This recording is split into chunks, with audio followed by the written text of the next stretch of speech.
하나님의 말씀 같이 나누도록 하겠습니다.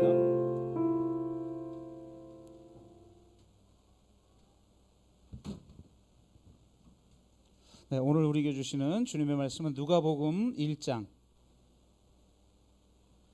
34절에서 38절까지의 말씀입니다.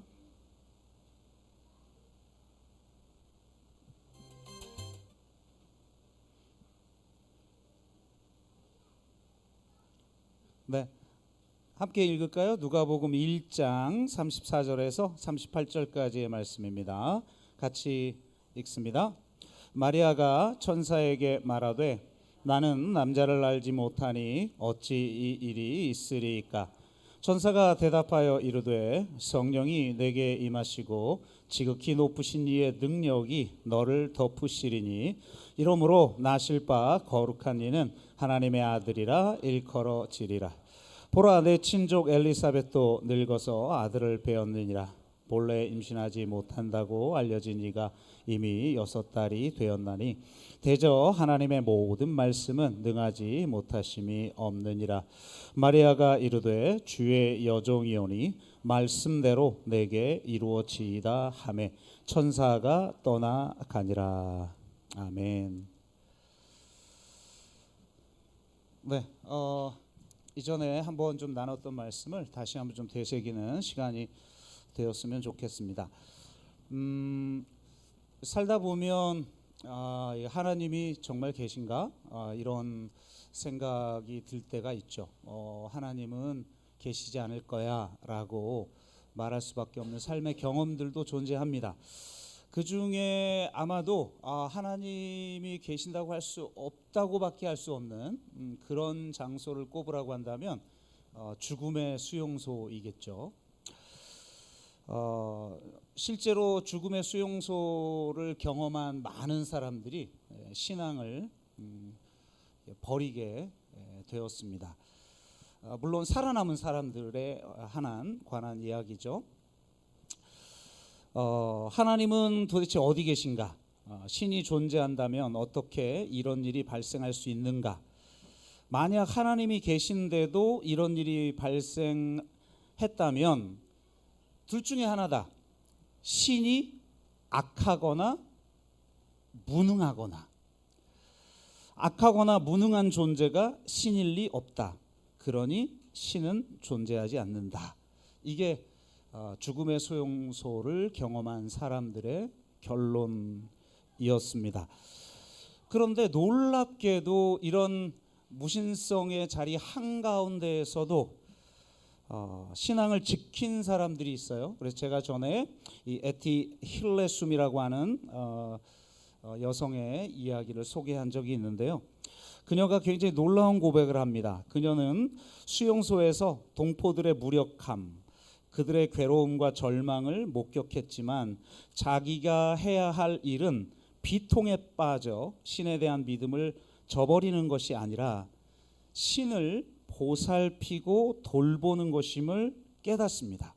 왜냐하면 그들이 신을 잃으면 인간성, 온전함, 인간으로서의 아름다움과 생명 등 모든 것을 잃게 되기 때문입니다.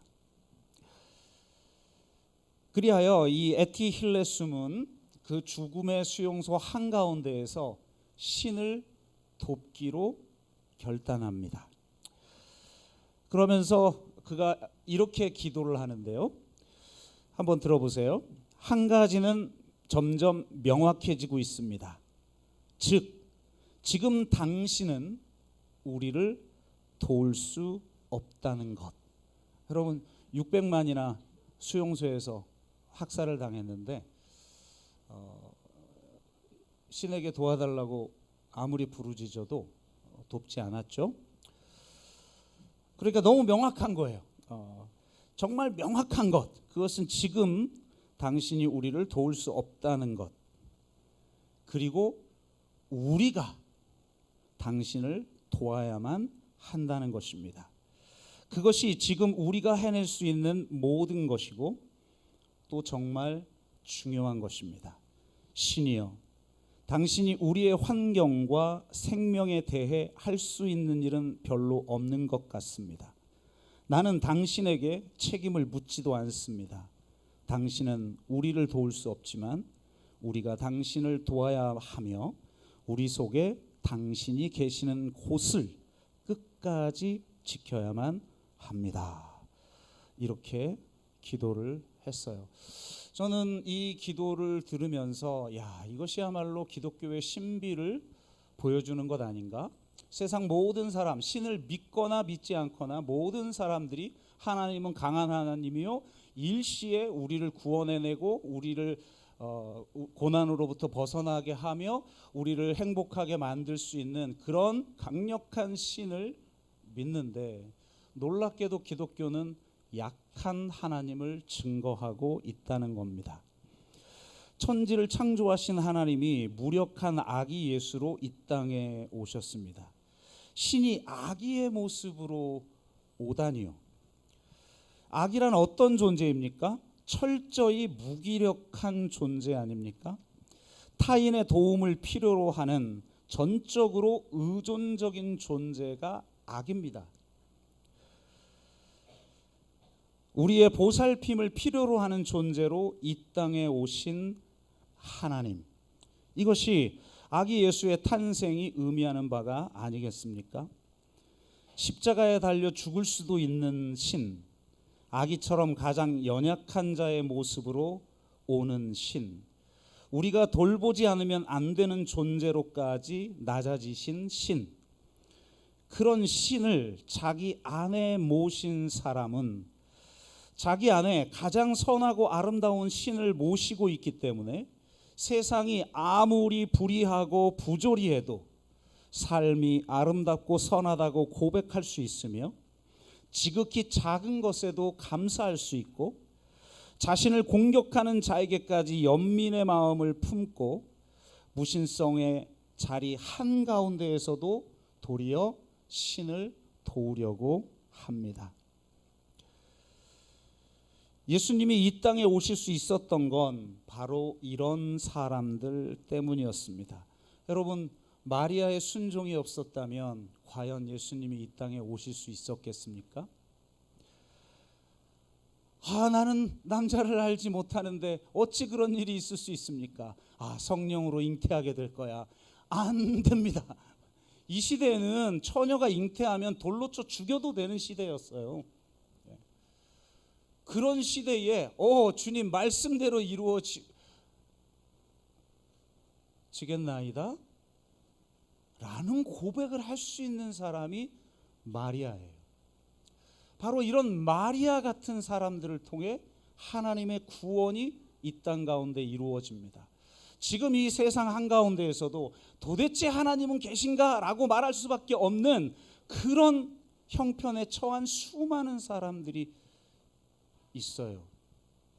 그들이 하나님을 포기하지 않도록 할 수 있는 방법은 바로 하나님을 돕는 자들, 바로 그들의 순종과 섬김으로 가능한 것입니다. 저는 오늘 성탄을 맞이하여서 여러분이 그런 존재들이 되기를 바랍니다. 나를 구원해 주세요. 나에게 축복 주세요. 나를 위로해 주세요. 그것도 좋은데 그것을 넘어서서 하나님을 돕는 자가 되시기 바랍니다. 그런 하나님을 돕는 자들을 통해 이 땅에 하나님이 없다라고 말할 수밖에 없는 처지에 있는 사람들이 하나님을 발견하는 놀라운 역사가 일어나기를 주의 이름으로 축복합니다. 제가 기도하겠습니다. 하나님 감사합니다. 정말 가장 무기력한 존재로, 핏덩어리로, 아기의 모습으로 신이 이 땅에 오셨습니다. 가장 연약한 모습으로 가장 낮은 자리에서 십자가에 달려 죽으셨습니다. 이 세상 모든 사람들이 힘을 추구하고 권능을 추구하고 하나님께 그걸 구하지만 도리어 우리 하나님은 십자가에 달려 죽으셨습니다. 가장 연약한, 그것도 헤롯이 죽일 수도 있는 그 위험 한가운데로 이 땅에 오셨습니다. 바로 그런 신만이 우리를 구원할 수 있는 줄로 믿습니다. 그 사랑을 우리 마음속에 품고 이제 우리 모두가 신을 돕는 자가 되게 하여 주옵소서. 아기 예수의 오심을 기뻐하고 즐거워하는 이 모든 시간 동안 우리가 그런 사람들로 변모되어지는 놀라운 은혜가 있게 하여 주옵소서.